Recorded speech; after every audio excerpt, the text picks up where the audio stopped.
Hey there, all you beautiful souls. I hope your day has been absolutely fantastic. It's a pleasure to have you back for yet another exciting episode of What If Naruto Was the Fox Reaper and Got Harem with 7 Girls. Don't forget to pay a visit to the author of this captivating fanfiction and show them some love. You'll find the link waiting for you down in the description. Naruto dies after fighting Sasuke. The gods reward the dead shinobi for saving the elemental nations by sending him into another dimension to start a new Remnant. However, as all things involved with Naruto, the process was botched. How will Naruto fare in this new dimension as a fox wolf faunus? If this what if is sparking your curiosity, drop a comment down below and share your thoughts. And while you're at it, don't miss out on exploring the plethora of other intriguing what ifs available on this very channel. Alright, let's not keep you waiting any longer, let's dive right into this thought-provoking video. In the dimension of the elemental nations, 2 figures laid in a giant crater created by their strongest and final attack. The 2 young ninjas breathed heavily while staring at the rain. The 2 could do nothing more as their bodies were riddled with countless injuries from their fight. The fight to determine whose belief was stronger. The clash of power had taken both ninjas' dominant arms, shredding the limb to nothingness. Now tired, battered and bloodied, the 2 could honestly smile at one another. For their fight had shown the feelings hidden deep within each other's heart and the 2 had finally understood one another. Naruto, the raven-haired ninja exhaled, his head tilting enough to watch the blonde-whiskered teen stare back at him with a bloodied but triumphant grin and busted nose. "Yeah, Sasuke?" Naruto replied, just as tired as the raven-haired teen, his body feeling colder and less responsive by the second. The raven-haired teen stared hard at Naruto's grin, which caused one of his own to form on his lips.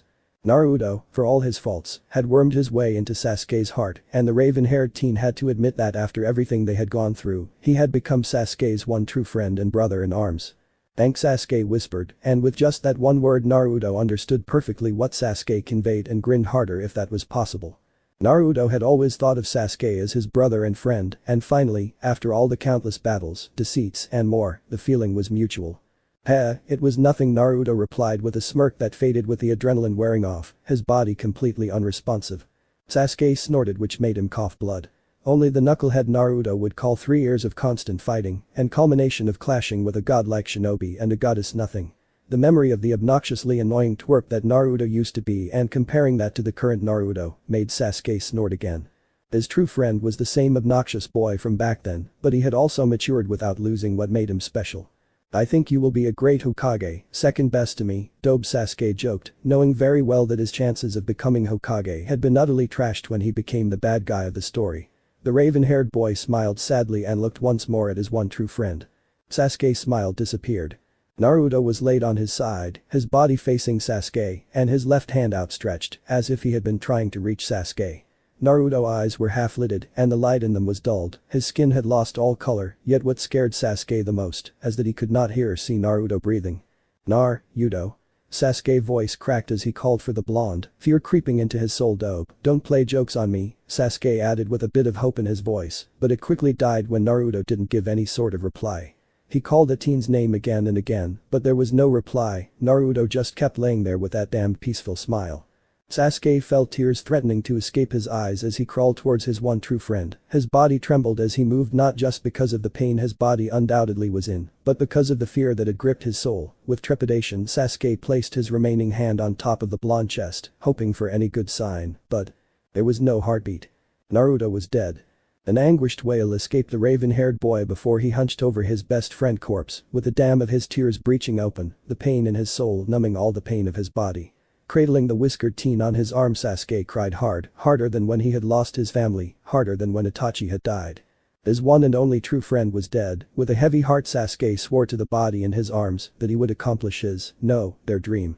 He would become the best Hokage the elemental nations would ever see, he would bring peace to the world, all in the name of his one and only true friend. Dark. Cold. Empty. The darkness suddenly dispelled in a bright shine of light that blinded Naruto, sensations returned to his body, and he gulped a deep breath of air. He blinked several times, adjusting to the light that now shone upon him. Seconds passed as he coughed before regaining his bearings. He looked around to find himself stranded in a strange place. Everything above him was white and went as far as the eye could see. His inspection of himself found him to be naked, yet what drew his eyes the most was the murky pool of darkness he stood on.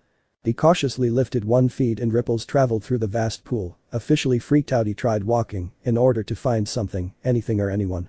Or at least that's what he tried. For when he moved forward, he felt he moved forward yet his body had not moved an inch. Frowning, he tried running, only for the same sensation to spike and make him double forward holding his head and nursing the nauseous feeling. The moment he recovered his breath dark tendrils shot from the pool and took hold of Naruto's ankles, he panicked and tried jumping away, but his body didn't move at all, and the tendrils kept slowly but surely sinking him into the murky darkness. The prophecy has been fulfilled, young Naruto Uzumaki, an ominous voice resounded throughout the void, and the power within it overwhelmed the struggling ninja. You've been freed from the destiny set upon you, as such we have decided to give you a new life as reward, it is yours to do as you wish once you're reborn in this new world. Boy. What do you mean new life? Naruto shouted in annoyance as his struggles continued, but no voice responded. Naruto panicked more when he noticed that he was already pulled waist deep inside the pool of darkness. He started struggling harder to no avail, until he had the bright idea of using his shadow clone jutsu. The chakra melded inside him, filling his body with power and burst out. Too late. Everything went black. Goodbye Naruto, thank you. Glinda Goodwitch, right hand of the headmaster of Beacon Academy and one of the best huntresses in the dimension of Remnant, was currently dressed in nothing more than her plain underwear as she prepared for herself for a warm soak in her bathtub after another long day of work. The headmistress walked in front of the full-body mirror in her bathroom and checked herself. She was tall and had an hergless figure that most men drooled for, yet her body was untouched. Frowning at the thought of her singleness, Glinda discarded the last pieces of clothing covering her body and undid the ponytail holding her long blonde hair. She looked at herself one more time in the mirror and nodded satisfied with what she found. With her inspection over she opened the door leading to her private bathtub only to pause. Someone was already inside her tub. Eyes shone with fury as she approached the person intent on giving them hell. However, she paused again as she got a clear view of the person. The naked blonde teenager with 3 whiskers birthmarks on each cheek and 2 contrasting silver wolf ears atop his sun-kissed blonde hair. His face was contorted in a tight grimace and both of his scarred arms were crossed over his chest while he trashed in pain. Concern took over her anger and Glinda rapidly levitated the boy with her semblance to inspect his body. She gasped as she saw the numerous cuts that riddled his entire naked body and almost puked when she saw the 2 most prominent and grotesque wounds. One fist-sized hole right in the middle of his chest which she could see all the way through to the tiles of her bathroom and another fist-sized hole on where his belly button should have been. Shocked that the boy was even alive, Glinda ran out of the bathroom, almost tripping on the carpet on her way and dug inside her wallet for her scroll. The technological equipment was found in the rush and she speed-dialed the only person who would be able to help her at short notice. The tone rang for a second before the person picked the call. Hello Glinda. The man on the screen looked away for a second, a very light blush crossing his features. He finished with a slight cough to regain his composure. Osmond, I need help. Now. Glinda roared as she ran back inside the bathroom, turning her scroll she pointed the camera towards the whimpering injured teenager, floating above her tub. The blood dripping from his numerous cuts had since long ago turned the water crimson. Osmond, the headmaster of Beacon Academy, raised an eyebrow at the situation his friend found herself in. He entertained the thought of Glinda harming the teen to that extent for peeping on her, but discarded the thought since there was no way she would be calling for help if that was the case. Treat his wounds as best as you can while the medical team arrives, Osmond replied shortly and cut the call. Glinda blew hot air, looking at the whimpering teen one last time before looking for anything that could help him. She found the first aid med kit hidden in her bathroom and levitated the injured teen low enough that she could properly treat him. She called forth a clean towel and cleaned the blood coating his limbs first to assess how bad it looked before moving on to the 2 holes in his body. She gaped when she noticed the 2 holes weren't bleeding unlike the rest of his wounds, and if possible, it seemed like the flesh was slowly but surely stitching itself back together. Her mind raced a mile per minute and the only explanation she could come up with was that his semblance was a regenerative type and that was the only reason he wasn't dead from how fatal those wounds were. After cleaning his body from the cuts that had seemingly disappeared, Glinda could do nothing more than continue inspecting the teen while she waited for Osmond's help to arrive. His age could be anywhere in between 15 to 16, he had the 2 silver wolf ears that contrasted with his messy blonde hair, 3 whisker-like marks on each cheek and an athletic build. She blinked, finally noticing the long crimson fox tail hanging from his lower back. How did you get here? Glinda pondered. However, hurried knocks from the door broke her out of her musings. She wrapped a towel around her figure just before opening the door. The medic team consisted of 3 nurses that rushed to the bathroom, followed shortly by a huge male Franus with bare ears where human ears should be. Glinda trailed after them and watched as they carried the teen out of her room on a stretcher and closed the door. What the hell just happened? She mumbled. 3 days had gone by since Glinda had found the teen in her bathtub. Ozpin had arranged for the boy to be treated in the Purity Hospital, which was 3 blocks away from Glinda's apartment. The first day had the most hectic one, since she had to explain how the boy had met her and any information she had of the teen. That day she was also kind enough to buy the teen a spare set of clothes, since all he had were the hospital rags that covered nothing. The second day she received the first update of the teen's health and was even more confused than before. He should be dead by all means, were the words of the head doctor treating him, and Glinda could only agree after being given the long list of injuries the blonde had suffered and somehow healed overnight. Now, on the third day, Glinda had been called because the boy was healing miraculously fast and would be awake anytime soon. The elevator she was in pinged and she headed for the room of the blonde enigma, intent on being the first to interrogate the blonde. Imagine her surprise when she unceremoniously opened the door to his room, finding said blonde enigma in the middle of pulling up his boxers, displaying his naked butt to her. And then he turned around. Slowly. "There, could you give me a minute?" he meekly asked as he finished pulling his boxers up and hiding his junk from her. Despite being a grown woman and having already seen his naked body before, Glinda couldn't help feeling slightly embarrassed from the ordeal. With a cough she left the room, allowing Naruto to finish dressing. A few minutes later Glinda entered the room again, however this time she made sure the teen was fully clothed before entering. She found the boy awkwardly sitting at the edge of the bed with the blue jeans and black shirt she had brought for him. She sat on the chair next to the bed and waited for the boy to start. Naruto decided to start things off on the right foot. No, he was not going to count her seeing him naked their first meeting. His memories were intact, and if what the voice had said in that strange white place was true, and knowing his unlucky type of luck, then it probably meant he really wasn't in his world anymore. With that in mind he cleared his throat. "I'm Naruto, Uzumaki Naruto," the blonde started, awkwardly rubbing the back of his head. I have no idea where I am, but I was told earlier you took care of me, so thank you." "I am Glinda Goodwitch," the teacher smiled, her eyes softening for a second. "I was quite surprised when I found you in my bathtub looking like you had seen better days. Can you tell me what happened?" she asked, her voice soft but an underlying stern tone in it. Naruto felt a knot form in the back of his throat. How was he supposed to explain that he supposedly died and revived in a new world because of some god's whims? "It's a long story and I know it'll sound false, but please believe in me," Naruto sincerely said with as much honesty he could in his voice. He knew he was taking a big gamble if he told her the complete truth, but she had been the one to help him, and he owed her that, and maybe he could start somewhat better in this new world. Besides, if there was something he had learned the hard way was that lying would never get you anywhere, and if the woman sitting in front of him had decided to help him without any prejudice, then he would give her his trust and hope for the best. "It'll depend on what you tell me," Glinda replied, shuffling a bit in the chair to get comfortable. Naruto took that as his cue and started from the very start. He explained his birth and the tragedy that befell his village and his family. Then spoke of the secrets kept from him to protect him and how the shinobi, as he called himself, lived. How he was condemned for something out of his control at the time. His story took a darker turn when the numerous fights and betrayals kept occurring one after another, the attempts at his life and the beast within him almost escaping several times. Then when everything was finally looking up, the madman that had orchestrated the tragedy of his village and had pretty much been the sole reason of every bad thing that happened to Naruto revealed himself, and with him came the fight with the strongest person Naruto had ever known. Madara Uchiha. He admitted that the only reason they won that fight was because Madara was also betrayed, his power taken away from him by the goddess that had initially granted chakra to the shinobi. Only with the teamwork of his 2 best friends and help of the original sage had the 3 sealed the goddess once more. If only it stopped there, Naruto laughed as he explained his last battle with his best friend. Naruto confidently said he had won the battle but lost his life for it. Then he explained what he saw and heard in the empty void before waking up earlier that day to the nurses attending him. Glinda kept her emotions in control for most of the tale. At the start she thought the teen was pulling her leg, but the emotion in his voice and the longing in his eyes as he retold his life were very much real. Over the course of his tale, she had asked short but concise questions that Naruto was easily replied, more of his life and hardships were retold, and Glinda couldn't help being snared by the teen's honesty and willfulness, which slowly but surely won over her heart and allowed her to glimpse the real personality of the shinobi. By the time Naruto had finished his tale, Glinda noticed night had fallen. She pondered over the information she was told as Naruto patiently waited for the woman's verdict. Glinda started, getting Naruto's full attention. "It's an interesting tale, and, as far-fetched as it sounds, I can't help but believe in you." Naruto couldn't hold back his smile. A week passed by in the blink of an eye for the headmistress.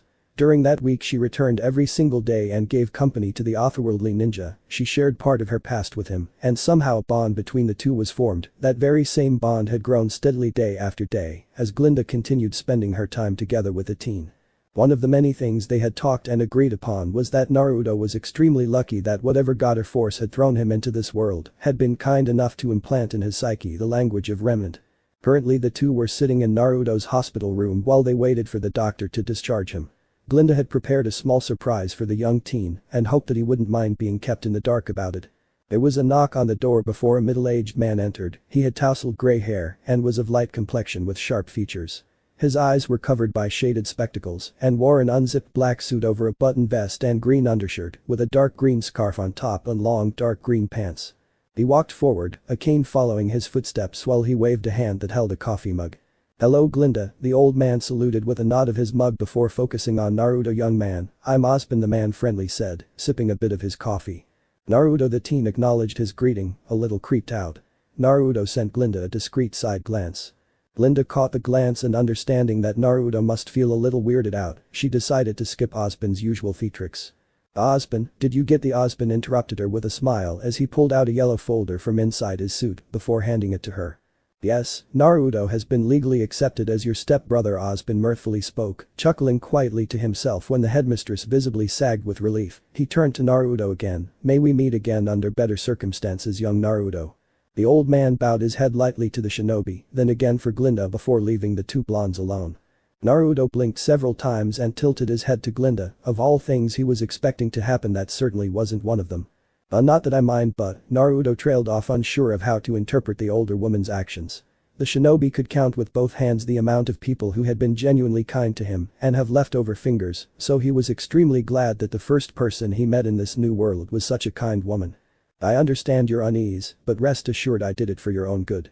There's many things you have to learn from this world, and there's something about you that has caught my attention." Glinda fixed a strand of hair behind her ear. "I believe doing this would help you, and also help me understand why I feel attracted to you." "Thank you." Naruto's smile caused Glinda's tense shoulders to relax. The two paid a quick visit to the doctor who had treated the teen before leaving the hospital for good, Naruto owing, as the two walked through the streets of Vale. During the week they spent together, Glinda had taught him various things about the world and the technology of Remnant, yet seeing it firsthand was a novel experience for Naruto. Glinda answered his questions with ease and even laughed at Naruto's antics, the strange bond that had formed between the two being strong enough for both to reveal more of their true natures without feeling awkward. They passed by various stores on the way back to Glinda's apartment, the headmistress laughing as Naruto had a harder time deciding between which type of ramen he would get than choosing his extra spare of clothes. Naruto promised Glinda that once he learned enough about this world and could stand on his own that he would pay back her kindness. Glinda accepted his promise and added that he shouldn't hold back for now and get whatever he wished.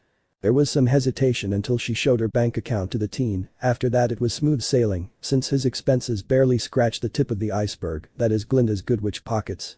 Half a day of shopping later the two stopped in front of a 20-story tall, sophisticated building. The lobby was made of see-through glass that left Naruto so flabbergasted that Glinda had to push the shinobi inside and towards the reception desk. Most of the building's staff were acquaintances of the headmistress and waved their greetings from afar. She returned them with a slight nod and a neutral face, however she had a harder time keeping her poker face under the judgmental stares of the female population, but she managed to keep it up until the two were inside the elevator. Glinda hit the penthouse button, and to her surprise, the shinobi didn't seem to have any problem with the elevator vertigo feeling. A ding followed by the elevator doors sliding open and both occupants walked down the long hall. Finding the door to Glinda's apartment after rounding a corner, she slid her scroll on the door scanner. There was a click and Glinda pushed the door fully open, but before they moved, she turned around, giving Naruto one of her warmest and rarest smiles. "Welcome to your new home, Naruto." Glinda welcomed the shinobi. Naruto nodded as he tried to fight back the tears that threatened to escape his eyes from the mixed feelings, yet he smiled back. "Home huh?" 2 months had passed by since Naruto started living with Glinda as his surrogate brother, and the shinobi could honestly say that their arrangement had worked out for the best. The headmistress had taken a month off work to focus on teaching Naruto everything he would need to know about the world of Remnant, and while he was never one for the academics, he learned fast under her strict lessons. He had been fascinated by how advanced the technology of this world was compared to his own. Sadly, that didn't include the time needed to microwave his instant ramen. As they say, win some, lose some. Naruto chuckled as he picked a chocolate from the stand next to him. He was currently doing the groceries for the following month at the request of Glinda, since the headmistress emergency number had been called and she had to run off to fix whatever issue had arisen. He pushed forward the cart filled with the supplies when something yanked his new and forelimb. Blinking, the blonde turned his head curiously and found a small girl, probably 6 to 7, tightly hugging his fluffy foxtail with one hand and a teddy in the other. Naruto chuckled to himself as he crouched down to her level and asked her a question, but her response was to snuggle deeper into his tail. "Lea. Where are you?" Naruto heard the distinctive shout of an upset woman, glancing at the girl on cloud 9 and making the connections easily. He lifted the child up and set her on his shoulders. The child squealed as Naruto wiggled his animal ears and were quickly seized by the gleefully laughing child. "Let's go find your mother, okay?" The blonde said and took the girl giggles as an affirmation. Pushing the cart out of the cashier line, he looked around for a bit and found a woman in her early 30s talking with one of the store staff members, no doubt asking for help in finding her missing daughter. He made his way through the crowd of people that had formed around to help the distraught mother until he was behind the frantic woman. "Excuse me," Naruto poked the woman's shoulder, gaining her attention. "I think you might be looking for her." Naruto pointed at the happily squealing girl that toyed with his wolf ears. The group of adults held their breaths as the lady trembled before quickly snatching the girl away from Naruto's shoulders and hugged her tightly to her bosom. "Oh, my little Leanne. I'm so glad you're okay," the woman hiccuped as she rubbed her nose with her daughters before turning to Naruto. Thank you," the lady said as she gave Naruto a tearful smile. He grinned and rubbed the back of his head sheepishly. "It was nothing," Naruto said as he patted the girl on her head, "and you stay out of trouble." He lightly chided the child who only giggled back before returning to the nearest pay file again. The shinobi fished his brand new scroll from his pocket and started to read on the news while he waited. He skipped the over-clickbait titles all the way down to things that really caught his attention. Most of the stuff buried at the end were about the Faunus White Fang activities in Vale and his personal favorite, the gardening news.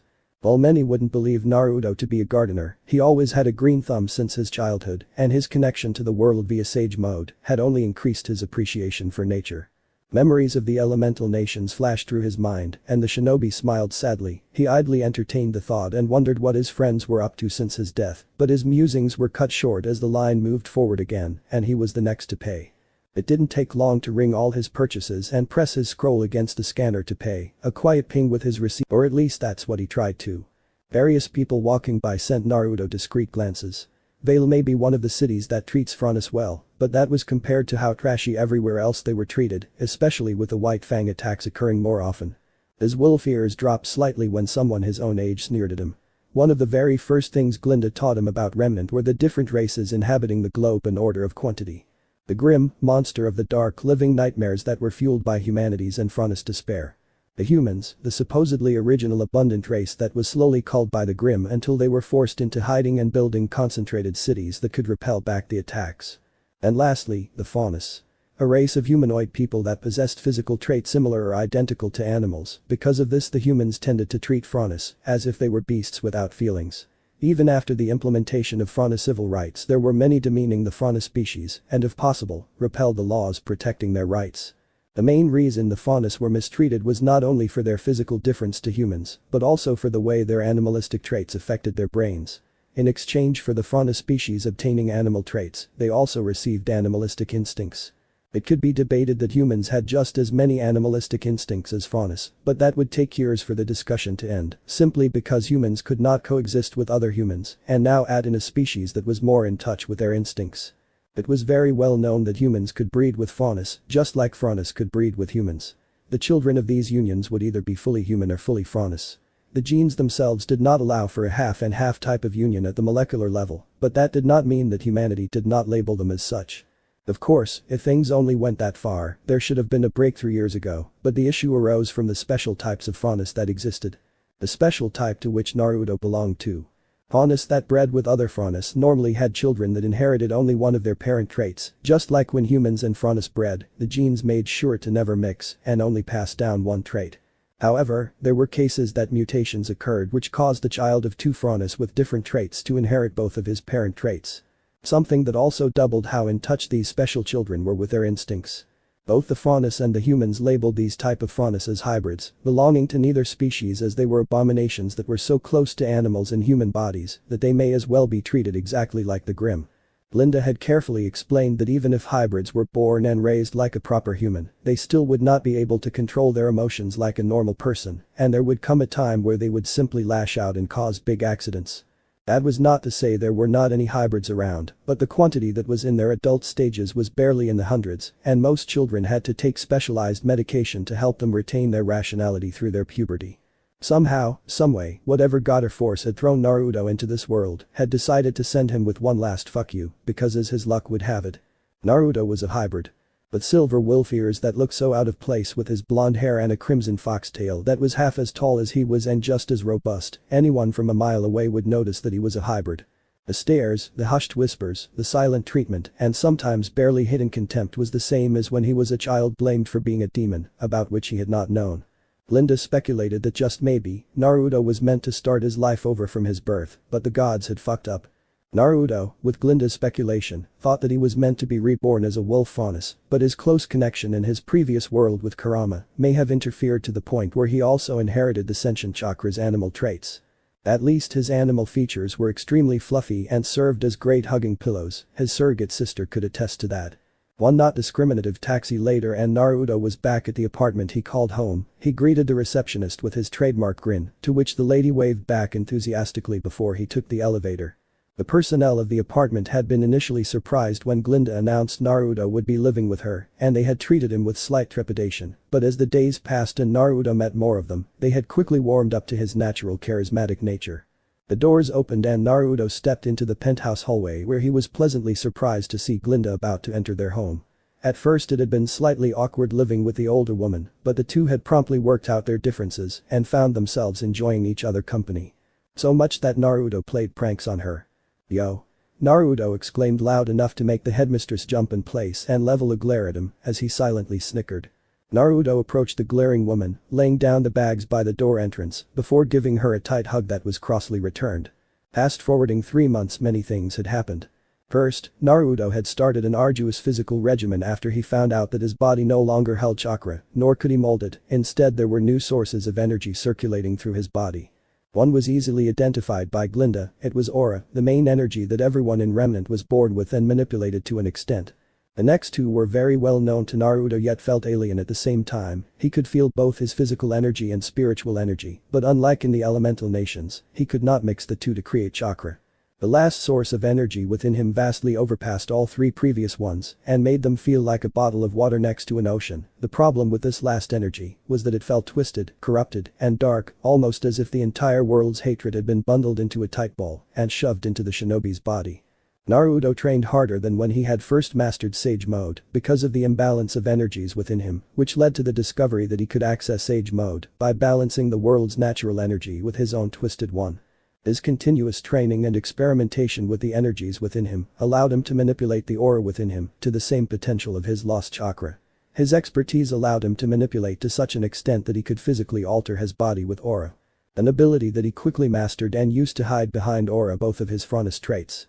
It didn't long after mastering aura that Naruto's semblance was awakened, and with it came many discoveries that were both disturbing and astonishing. Glinda was forced more than once to interrupt Naruto's experimentation with his semblance when he tried to test its limits and caused harm to himself. She tried forcing various promised out of Naruto, but very few were accepted. With how potent and different from the norm Naruto's semblance was, Glinda admitted that it only added more proof to his story of being an otherworldly person. Of course, Glinda was not the only one to learn of Naruto's semblance. Ozpin had been informed of the teen's incredible growth, and with the older man interest peaked, he had visited several times to talk with Naruto, but always left with half answers. Glinda, for the first time in her life, had gone against Ozpin's wishes and kept secret Naruto's real origins. Thankfully the headmaster always accepted that Naruto couldn't tell him his origins, but eagerly awaited the day he could be trusted enough to know of them. When Naruto felt he hit the final wall in his training and could no longer learn anything by meditating or experimenting at home, he made a request to Glinda, which the woman had to run through Ozpin first. The headmaster easily accepted the request, something that rang alarm bells in Glinda's mind but could do nothing about except for keeping her eyes on both Ozpin and Naruto. After all, it would not be the first time Ozpin had a hidden agenda of his own. With his request approved, Naruto accompanied Glinda to her huntsman duties and missions in order to learn what kind of job it was and use the opportunity to train himself in the field. The first mission the two went together was a grim extermination outside a veil, and when Naruto was given permission to test himself against the monster of the dark, he felt his animalistic instincts flare up to the point they matched his insanity under an unmastered Kurama's tailed cloak. If Naruto had not mastered Kurama's addictive chakra back then, he would have surely lost it and become another monster alike, the ones he killed that day. For the very first time Naruto understood why humans and Franus were afraid of hybrids. If this was the kind of things they felt when their emotions ran wild, there was no way they wouldn't be discriminated against.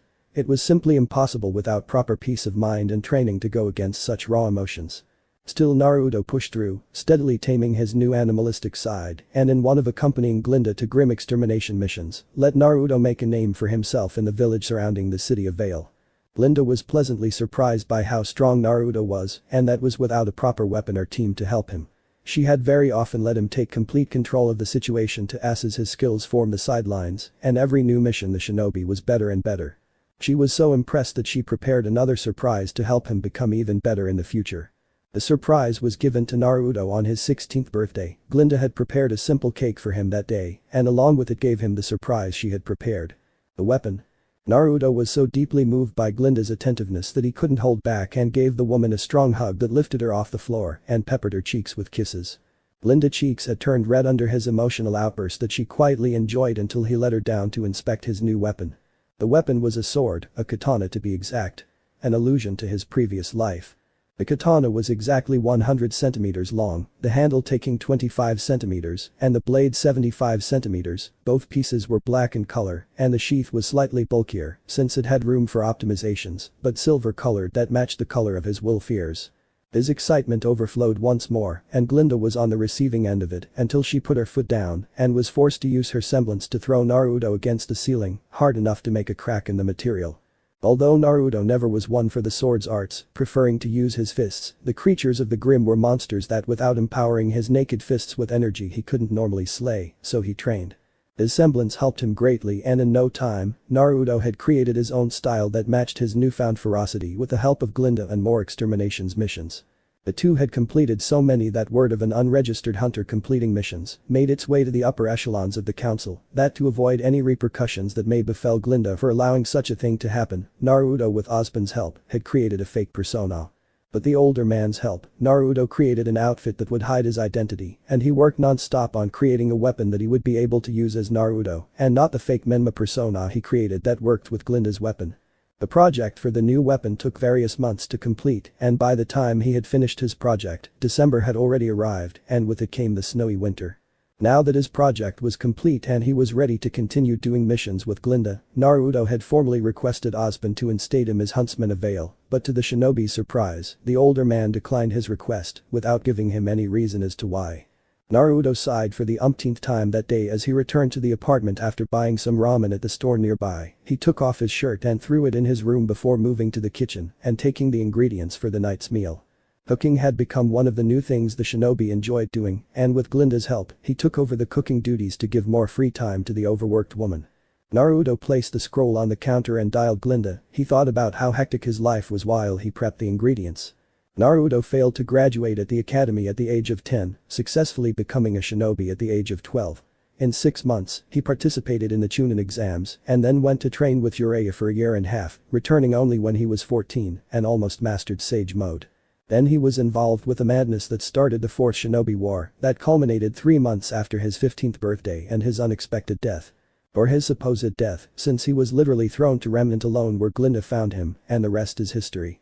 The call connected through and snapped the blonde out of his thoughts. Looking at the screen he could see Glinda with a small frown as the teacher hastily spoke with someone else before turning to face the camera. As soon as she saw Naruto on the other end, the frown was replaced by a smile. Hey, Naruto greeted with an amused smile as he picked up the scroll. I just got back home and I'm about to start dinner, what would you like?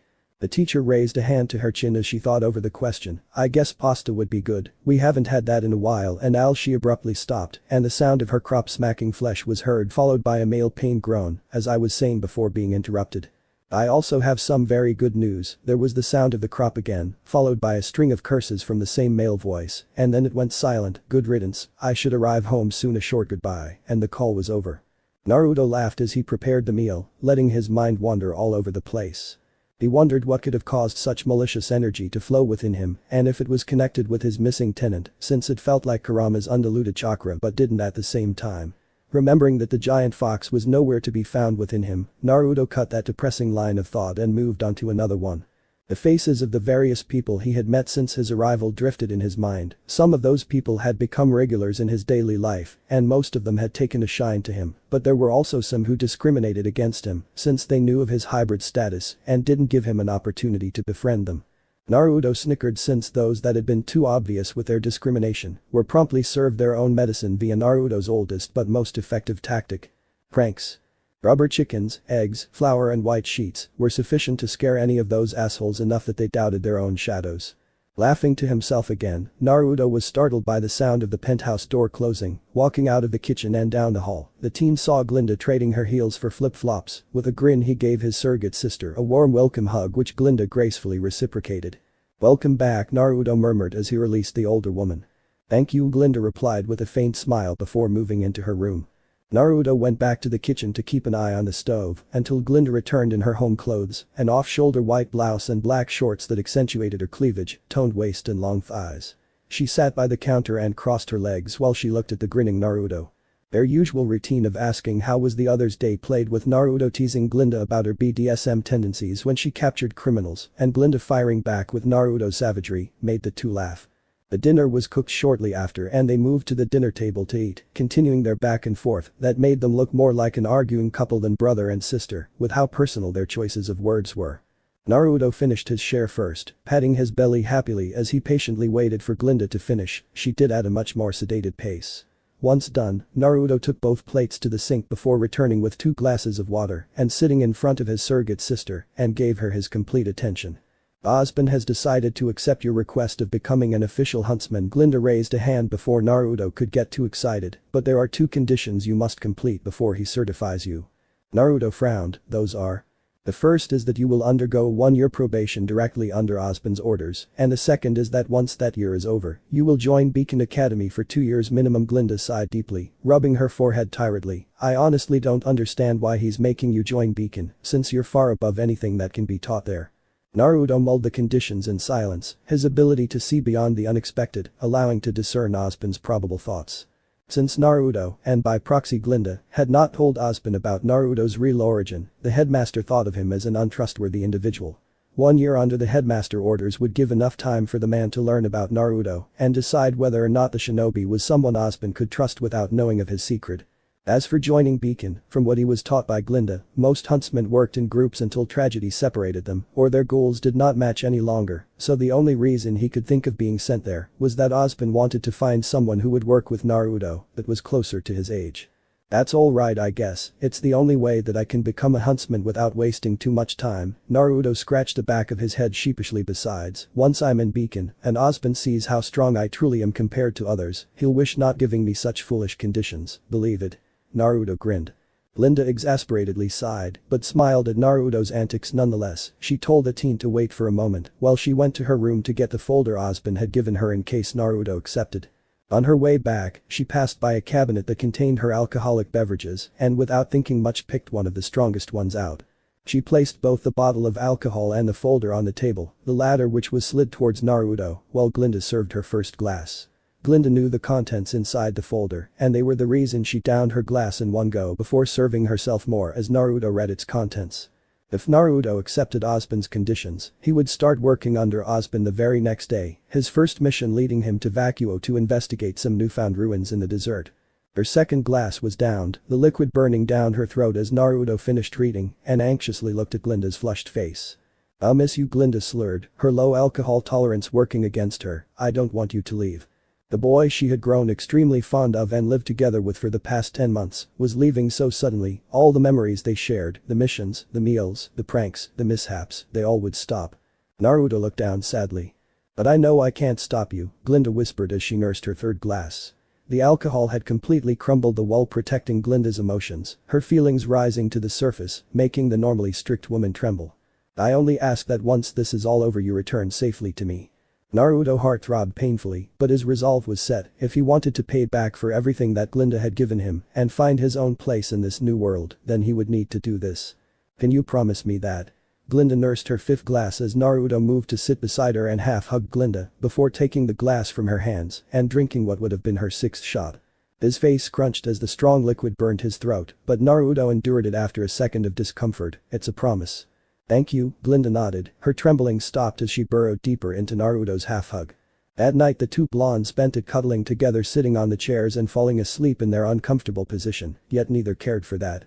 The next morning, Naruto stood by the door with a big suitcase beside him and a small backpack slung across his shoulder. He was dressed in a black polo shirt with a swirl on his chest, blue faded jeans and checkered Vans. Sullenly clinging onto him was a disheveled Glinda. "Take care," Glinda whispered sadly as she hugged the shinobi tightly. "Yeah, you too," Naruto murmured and embraced Glinda, giving her a kiss on the cheek before he separated from her and steeled his resolve one more. Another one-year training trip, but unlike the last one. He would be truly alone. The young man leaped from one rooftop to another in the city of Vale. He had been secretly following a bullhead that his current target was using for her own gains. The airship was docked in one of the back alleys of the city. Man, born from dust, was strong, wise and resourceful, but he was born into an unforgiving world. When he saw Roman Torchwick emerge from the cockpit, he knew his spy information to be true. Lackeys followed the known criminal, and unknown to them, the young man continued following them in the dark. An inevitable darkness, creatures of destruction. The creatures of Grimm set their sight on man and all his creations. These forces clashed and it seemed the darkness was intent on returning man's brief existence to the void. He sent a message via his scroll before he followed the criminal group until they arrived at the dust-till-down shop. The criminals prepared their weapons and with a flick of Torchwick's cane, they went into the shop. However, even the smallest spark of hope is enough to ignite change, and in time man's passion, resourcefulness and ingenuity led them to the tools that would even the odds. This power is appropriately named dust. The young man waited, preparing his own weapon to help if things took a turn for the worse for the poor owner of the shop. His fears were unfounded as one goon smashed through the shop's window, shattering the glass and rolling unconscious. Nature's wrath in hand, man lit their way through the darkness, and in the shadow's absence came strength, civilization and most importantly life. The young person dressed in a black blouse, black waist cincher with red lacing and a skirt with red trimmings, completed by a red hooded cloak, leaped from the broken window and knocked out the remaining goons one by one with a weapon that caught the man's attention. But even the most brilliant light eventually flickers and die, and when they're gone, darkness will return. She fought well and in minutes had left only Torchwick conscious, the criminal puffing his cigar and pointed his cane at the girl. A missile shot but exploded before it met the girl. It released a smoke cloud that Torchwick used to make his getaway. "So, you may prepare your guardians, build your monuments to a so-called free world." The red-haired girl recovered rapidly and spotted Torchwick climbing the stairs of a nearby building. She followed and seemingly cornered Torchwick once again on the rooftop. The young man saw the two speak before the bullhead he had chased earlier appeared behind Torchwick. The man laughed as he boarded the airship. "But take heed, there will be no victory in strength." End of the line, Red. Torchwick taunted from inside the bullhead. The criminal threw a fire dust crystal to the rooftop and aimed at it. Ruby froze as the dust crystal bounced under her, eyes widening when the criminal wasted no time and fired at the crystal. Ruby closed her eyes expecting to be engulfed in an explosion. But it never came. The voice of a mature woman beside her startled Ruby. She opened her eyes to find a tall woman with blonde hair protecting her from the explosion, with a barrier made of aura. The blonde woman didn't wait for the explosion to end before she retaliated. Waving her riding crop, the woman summoned sharp arrows of aura behind her and shot them back at the bullhead. Torchwick stumbled inside the airship, groaning in annoyance as another busybody poked their nose where they didn't belong. The blonde woman didn't let up. Another wave of her riding crop created a dark cloud appear above the bullhead, which was quickly pelted by icicles firing from the cloud and further destabilizing the airship. Torchwick cursed and ran to the cockpit, alerting his contractor of the woman holding them back. Said contractor huffed and gave control of the airship to Torchwick. She walked to the edge of the cockpit and stared hard at the blonde woman. The contractor body was the only thing visible, dressed in a suggestive dark red, off-the-shoulders mini dress with yellow designs that lit up as the woman used her own semblance to create a ball of fire in the shape of a cherry blossom.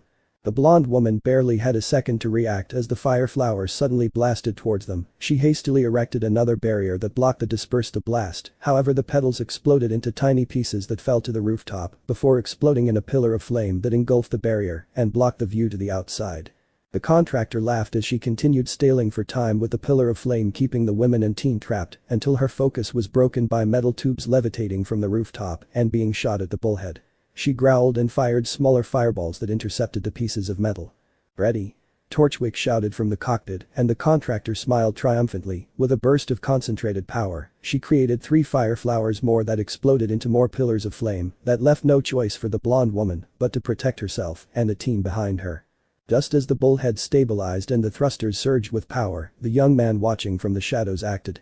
He landed on the nose of the airship and frightened Torchwick, the young man's features revealed by the moonlight. Blonde hair, silver wolf ears, a grey hooded cloak with various loosened belts that fell below his knees, a white fox mask covered his face, and what frightened Torchwick was the weapon in the young man's hands. A mechanical heavy-looking wicked giant orange scythe with chains wrapped around the shaft. The man spun the weapon with ease twice above him and in the blink of an eye, made 2 slices that cleanly cut the airship wings off. Torchwick panicked and shouted for help, his contractor being caught by surprise by the sudden descent of the airship fared no better. The young man acted again, several crimson chains sprouted from the man's back that wrapped around the falling bullhead, which immediately hooked onto the rooftop surrounding the falling bullhead and stopped its fatal descent. The man swung his scythe again, stabbing the wicked weapon onto the airship's roof and peeling the metal apart with ease. He gazed down the opening and found his target. Azure slit eyes met amber slit eyes. There caught the young man crouched on the ceiling, his hands resting on his knees as he maintained eye contact. Really?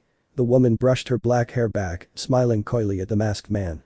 The man's words were interrupted by the sound of an engine flaring alive. He barely had a second to react as a motorcycle suddenly drifted around the coy woman who blew him a kiss before being lifted like a sack of potatoes by Torchwick, who was driving the bike. Torchwick shouted, throwing another fire dust crystal right at the motorcycle exhaust and revved the machine. The sparks ignited the crystal and made the masked man leap back as the explosion burst through the sliced ceiling. Shit. The man swore under his breath after recovering and leaped down to the streets. He aimed at the retreating motorcycle with a sniper integrated in his side, but hesitated at the last second. The young man heard footsteps that he easily recognized. Turning, he saw the red-haired girl that trashed Torchwick's goons and the blonde huntress walking towards him. Ooh.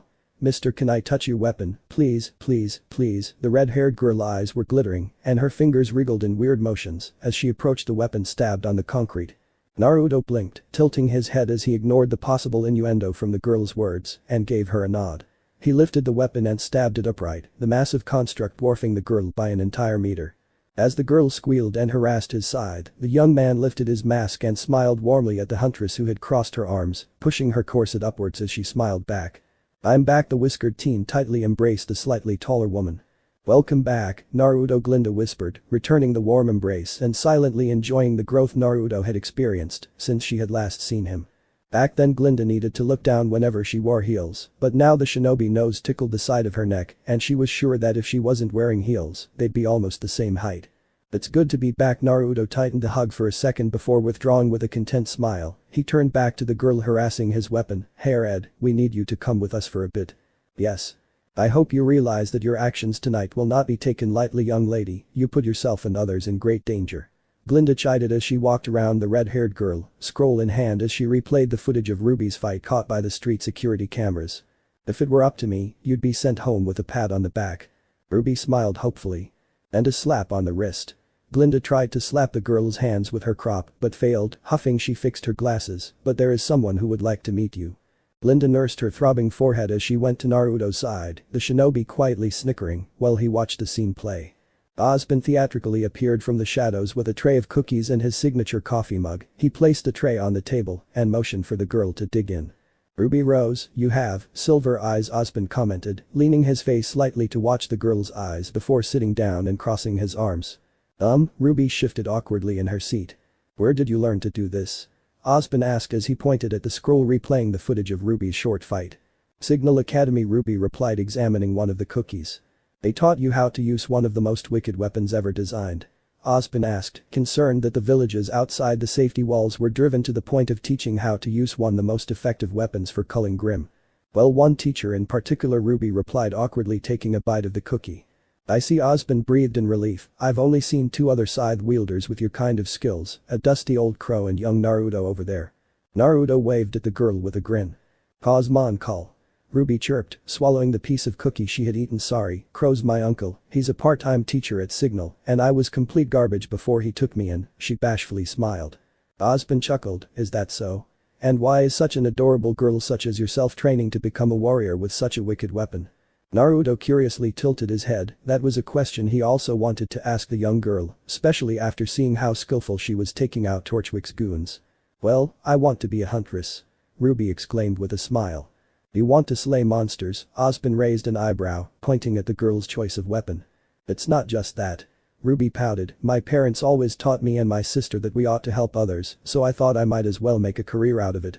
Osborne gave her a knowing smile which encouraged the girl to continue.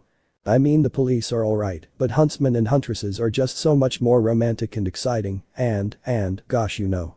Ruby squeaked, jittering with emotions barely held back.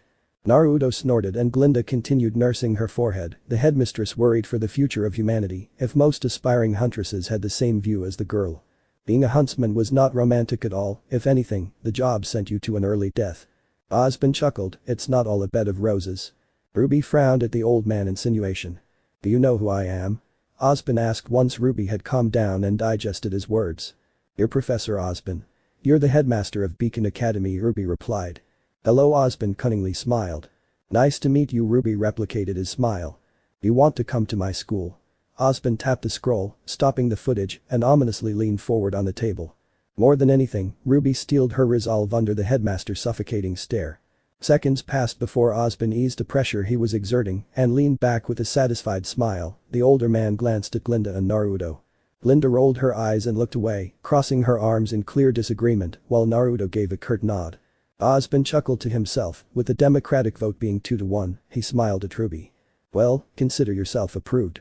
Really? Really? Just like that? Yes. Yahoo! Ruby gleefully shouted, jumping from her seat and triumphantly danced around the room. While the girl cheerfully danced, Osborne approached his two co-workers. I do not like this, Glinda instantly spoke once the man was within earshot. Give her a chance, she will surprise you, Osborne chuckled. Welcome back, Naruto, how was your journey? Naruto scratched his cheek but spoke with a serious tone, a lot of things happened and we're going to have to sit down and have a long chat about all of what I saw. Osborne nodded, and your thoughts on joining the academy? Naruto crossed his arms, after seeing so many things out there I don't think it's such a bad idea anymore, but I won't stay there for long. That's more than I can ask, Osborne gratefully replied, would you kindly escort Miss Rose while I finish the paperwork with Glinda? Naruto accepted, surprising the sulking headmistress with a quick hug before herding the still cheering young girl out of the room. He's matured, Osborne commented after he was left alone with Glinda. But he has, Glinda pridefully agreed. Ruby happily skipped beside Naruto as they walked outside of the police building, the red-themed girl discreetly checking the older teen. He was taller than her, the grey cloak with loose belts he wore hid his inner clothes and weapon, but what was left visible tickled Ruby's memories. There was a white fox mask sitting atop the right side of his head hiding one of the wolf ears, 3 whiskers on each cheek, and he wore no shoes which displayed black painted toenails. You're one hell of a fighter, Naruto suddenly complimented Ruby, startling the girl. Thank you. Ruby recovered quickly, but I couldn't do much there, that criminal still escaped. Naruto shook his head, that was partially my fault, but that's not what I'm talking about. You fought well against his goons, even outnumbered. Ruby tilted her head, smiling pridefully. Oh, that was nothing. Naruto chuckled. I noticed, how do you feel about becoming a Beacon student so young? Ruby hid bashfully, rubbing her nose. I'm still riding the high, can't believe my dream is one step closer. What's your dream if you don't mind me asking? Naruto asked, pointing at an open cafe across the street. To become a huntress like my mother used to be, Ruby fondly smiled, recalling the faint memories of her deceased mother as the two entered the cafe and sat at a table near the windows. Naruto noted the girl using past tense, she must have been one hell of huntress if you're this strong at your age. Ruby gleefully smiled at the compliment to both her and her late mother. She was.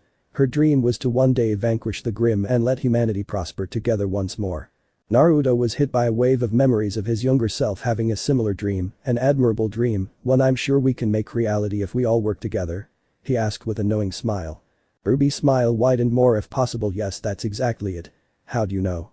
Just a hunch, Naruto chuckled, ordering 2 iced coffees and strawberry shortcakes. Ruby's brain suddenly clicked and her eyes widened as she finally recognized a person sitting in front of her. You're the Reaper. Naruto snorted amusedly, what could possibly give it away? Ruby blushed aside. Then your features, I'm so dumb it took me so long to recognize you. Well, it's not like you have seen me before, so don't be too hard on yourself. Haha, right, could I, have your autograph? Ruby shyly asked.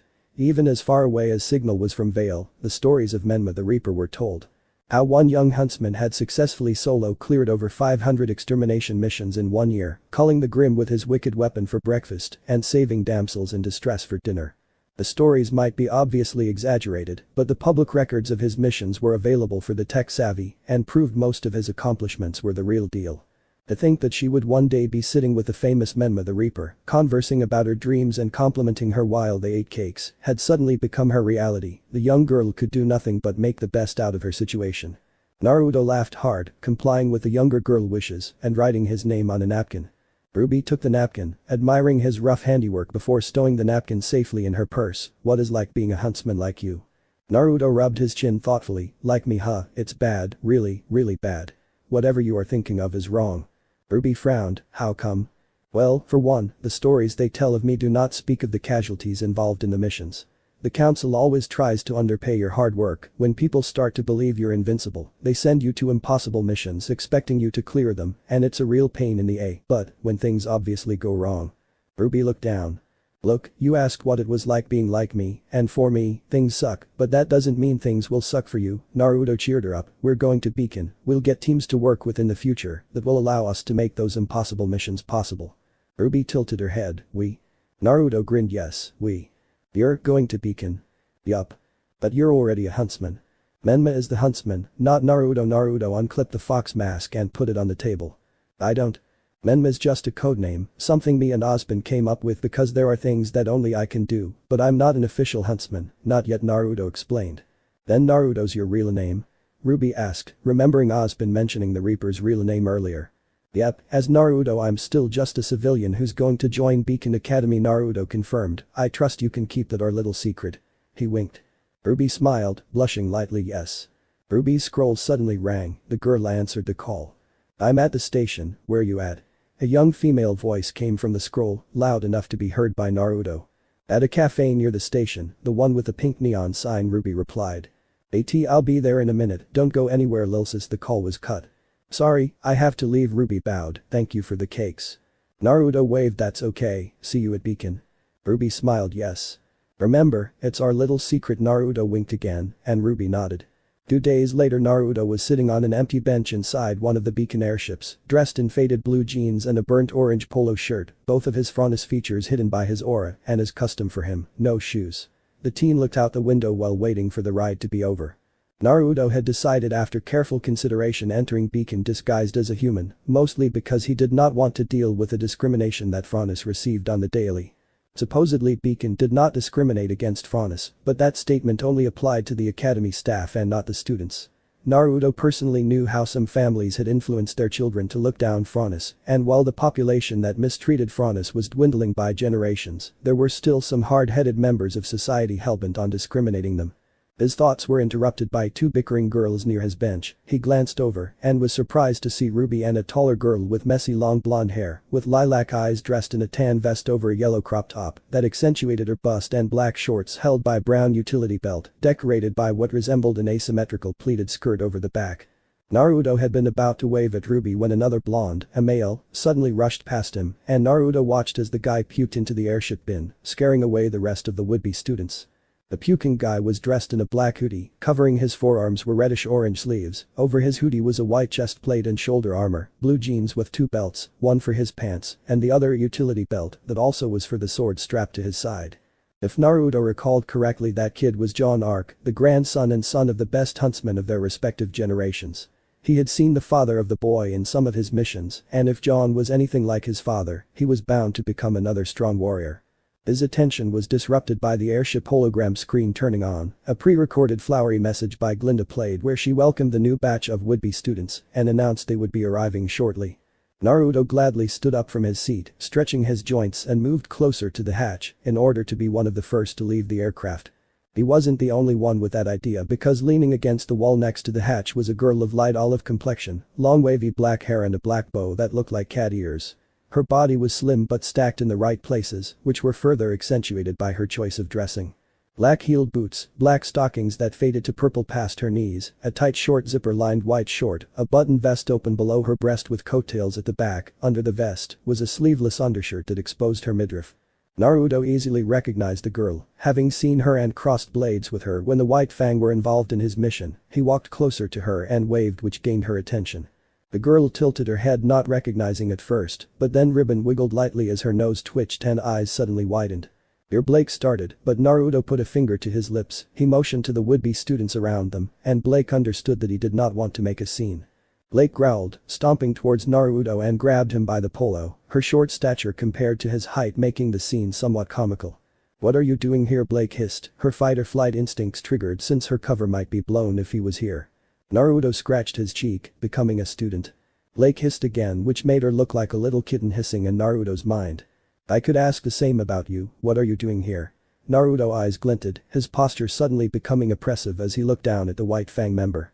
Blake tried backing off, but Naruto chased after her, corralling her against the hatch as she hurriedly looked for an escape, but found none. In a last-ditch effort she was about to punch his chin when the airship suddenly lurched forward and had to grab Naruto's shirt again to try and steady herself. As Naruto's luck would have it, the hatch suddenly opened behind the distressed Blake, her unbalanced body started falling backwards, and she pulled on his shirt. Their lips met. Blake's eyes widened comically as Naruto tried pulling back, but the airship ramp was right below the girl's already unsteady feet. Her ankles slipped, and she kept pulling Naruto, lest she fall on her rump and tumble down the ramp. The two continued awkwardly stomping, trying to regain balance all the way to the landing strip. When Naruto finally felt the steady floor of the landing strip, he grabbed Blake's hips and lifted the half-fallen girl to her feet. She withdrew with a red face equal parts in anger and embarrassment. Her fingers were covering her mouth as she glared at Naruto. Naruto coughed into his hand. "Well, that just happened." Slap. Thanks for listening. I do hope you enjoyed it. If you want the next part of this video, like, subscribe and comment down below and turn on the bell notification. And also check out other videos that I have created and enjoy.